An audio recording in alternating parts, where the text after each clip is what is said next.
residents of Tshwane, we are back at Ipi Ntombi. This time we brought a powerful team, a coordinated team that's going to deal with the illegalities that happen here.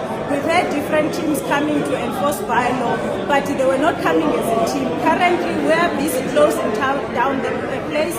On the 15th of October, our emergency services guys came and they closed down.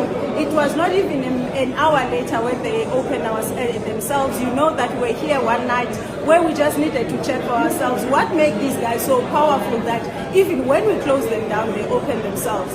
Now, what we are doing now, we're closing them down because the extension of this structure is illegal. There is a brothel happening here, and because this has a liquor license, they're not supposed to have lodging. Now, that brothel is illegal. It's not approved, even though their original documents talks about a hotel. They don't have a fire certificate. They don't have an LED certificate.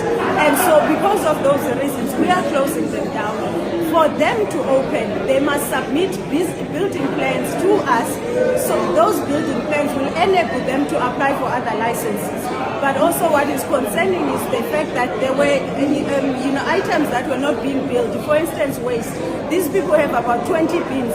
We collect here, but they've never been included in their bill.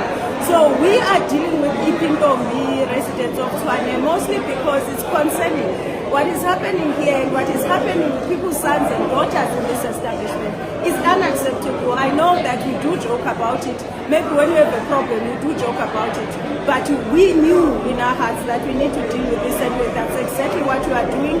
And so what we'll also do is just to arrest the guy for the illegal activities that are happening. So we'll take the guy who's also a guy that we've had issues with in Sunnyside. Anyway, the story is too long. For now, we're just saying Ipi Ntombi is closed until further notice. It's 1,000 whole day, 1,500 full house. I don't know what that is. If you break the condom, it's 500 rands.